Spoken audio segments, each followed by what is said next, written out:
This is the North Africa Journal, and thank you for downloading this podcast.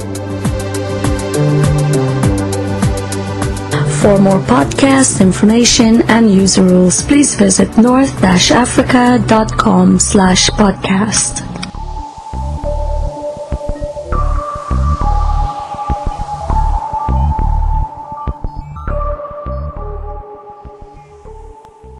Bonjour, je suis Ariski Daoud du North Africa Journal.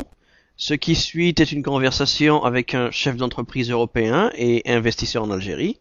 Enregistrée le 13 janvier 2011, cette conversation se concentre sur l'Algérie et bonne écoute. Quel est votre aperçu de ce qui se passe en Algérie en ce moment en tant qu'investisseur européen? Écoutez, depuis environ une semaine, il s'est passé quelques événements en Algérie qui sont pour l'instant moindres que dans certains autres pays voisins, dont la Tunisie. Mais donc en Algérie, pour l'instant, nous avons vu ces événements comme des manifestations assez superficielles de difficultés que la population rencontre depuis de nombreuses années. Mais encore une fois, ça a été, de notre point de vue, assez marginal, de par, non pas le nombre d'événements, mais de par le type des intervenants. Donc il s'agissait le plus souvent de très jeunes personnes qui sont intervenues et qui sont intervenues d'une façon comparable à d'autres interventions dans des pays peut-être plus développés lors de petites périodes d'instabilité, d'émeutes, scènes de pillage, etc.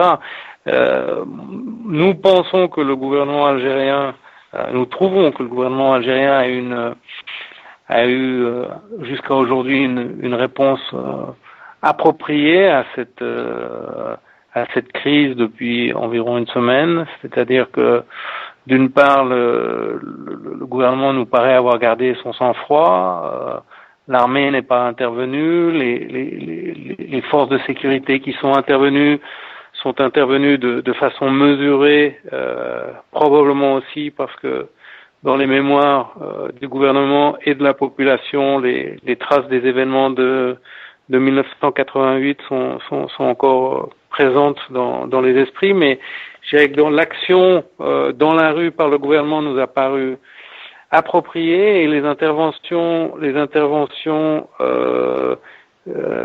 du gouvernement, de communication du gouvernement nous ont paru aussi appropriés, aussi par d'une part par leur contenu, que par les intervenants qui ont été désignés pour s'adresser à la population ou aux groupes concernés. Donc on a vu, à notre connaissance, ni le président intervenir, ni le Premier ministre intervenir.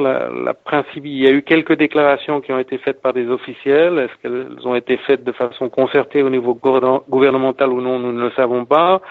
Il y a eu un conseil interministériel qui s'est tenu pour essayer de trouver une solution en tout cas à court terme pour certains problèmes économiques qui se sont posés suite à des augmentations de prix. Mais d'une façon générale, alors que nous avons été assez critiques de l'action du gouvernement depuis 2 ans, sur les 10-15 jours, nous trouvons le gouvernement algérien agir d'une façon adaptée, mesurée et je dirais équitable.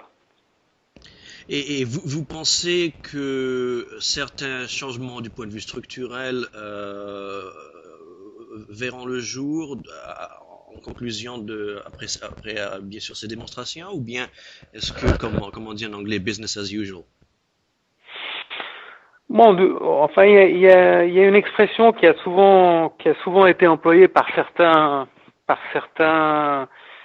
certaines personnes ou certains milieux, qui est malheureusement un petit peu vrai, c'est que en Algérie, bien qu'il y ait eu des progrès très importants qui ont été remarqués. C'est-à-dire que si on regarde de près dans beaucoup de pays voisins, de pays du monde arabe, je dirais que la démocratie a quand même a avancé plus en Algérie que dans beaucoup d'autres pays. La presse est davantage libre, etc. Mais d'une façon générale, les choses continuent à avancer trop lentement, selon nous, et les plus critiques diront que les changements en Algérie se mesurent à l'échelle générationnelle. Alors, personnellement, je pense que les choses se passent un peu mieux que ça. Mais effectivement, pour voir de vrais changements structurels, il faudrait pouvoir faire des photos de 5 ans en 5 ans pour pouvoir mesurer les progrès. Mais encore une fois, autant sur la crise du moment que sur, je dirais, les avancées d'amélioration structurelle, nous pensons que le gouvernement algérien va dans le bon sens, même si, encore une fois, sur l'année 2008, sur les années 2008, fin 2008-2010, là, on n'a pas été trop impressionné par la qualité de la gouvernance. Mais enfin, il faut aussi savoir qu'il y avait une crise dans le monde entier. Les événements en Tunisie continuent à s'accentuer. Apparemment, il n'y a pas de solution à court terme là-bas, peut-être à part, mis à part certaines mesures qui ont été prises. Est-ce que, je ne sais pas si vous êtes présent en tant qu'investisseur en Tunisie, mais est-ce que la Tunisie, est-ce que vous vous souciez de la Tunisie? Enfin, est-ce que vous pensez que la Tunisie est un grand problème, et étant donné la proximité avec l'Algérie, là où vous êtes, et bien sûr, si vous avez un investissement là-bas même? Alors, nous n'avons pas d'investissement en Tunisie. Nous avons des activités commerciales ponctuelles avec la Tunisie depuis quelques dizaines d'années. Un sentiment que nous ressentons depuis des années, et encore une fois sans connaître les détails, les spécificités ni de la Tunisie ni du Maroc, si vous me permettez de citer aussi le Maroc, mais pour reprendre une expression que les milieux financiers utilisent souvent, nous avons le sentiment depuis assez longtemps que toutes les mauvaises nouvelles sont déjà dans le prix de l'Algérie, c'est-à-dire que beaucoup de mauvaises choses se sont déjà passées et que les choses ne peuvent en principe que s'améliorer. Malheureusement pour la Tunisie, et même pour le Maroc, encore une fois, c'est une analyse superficielle dans les limites des comparaisons qui soient possibles, mais nous avons plutôt l'impression que les bonnes nouvelles, ou beaucoup des bonnes nouvelles, sont déjà dans le prix de la situation de la Tunisie et du Maroc. Alors, depuis des années, nous entendions que la Tunisie était aussi sous une tension sociale potentielle très importante.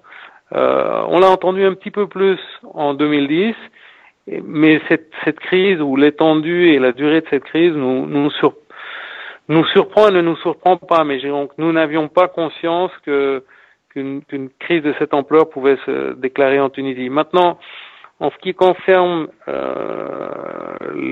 notre appréhension ou notre anticipation d'une propagation d'une crise dans un pays vers un autre, etc., à tort peut-être, mais nous pensons que ces risques de propagation sont peut-être quand même plus limités qu'il n'y paraît, parce que encore une fois, les pays sont très différents, les régimes sont très différents, je dirais que peut-être que l'affaiblissement d'un régime d'un côté pourrait renforcer un autre régime ou un autre gouvernement de l'autre. Mais là, encore une fois, c'est une appréciation très personnelle et qui peut s'avérer fausse très rapidement. Absolument. Et peut-être la dernière question, une question qu'on me pose très souvent, c'est sur la capacité peut-être de l'Europe et des États-Unis d'influencer les événements dans la région, plus particulièrement en Algérie. Est-ce que Est-ce que ces deux superpuissances ont réellement la capacité politique, économique, etc. d'améliorer les choses, au moins d'améliorer les choses, peut-être d'influencer au niveau de l'Algérie? Écoutez, probablement, c'est-à-dire que autant dans dans l'influence qui peut être donnée au gouvernement algérien, au gouvernement de la région, d'améliorer leur gouvernance. Je dis bien sous forme de conseil ou d'influence positive et non pas de pression, parce que généralement ce n'est pas la bonne manière. Oui, probablement que vous parlez des États-Unis, vous parlez de l'Europe, mais il y a d'autres puissances qui ont leur place aujourd'hui sur le continent et dans la région. La Chine, même si elle est plus éloignée, très impliquée maintenant en Afrique ainsi qu'en Algérie.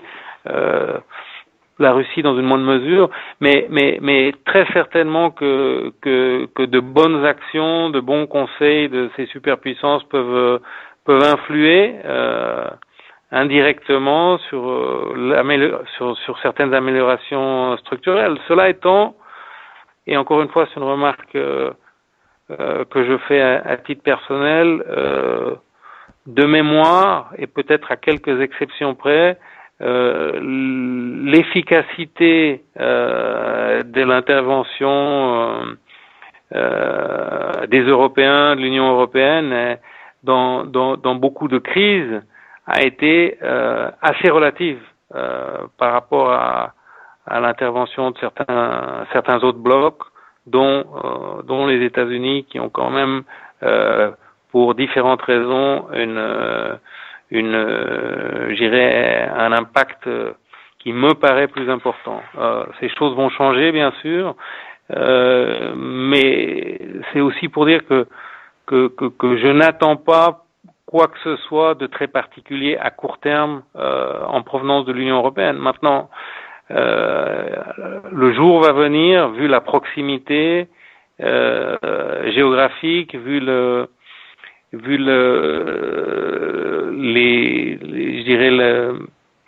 l'importance des relations économiques aussi entre l'Afrique du Nord et l'Union européenne.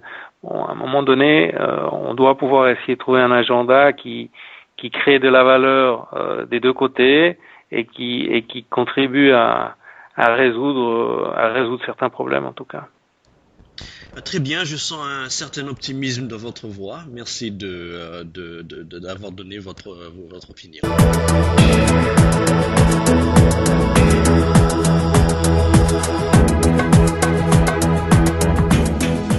This was the North Africa Journal podcast. Thank you for listening.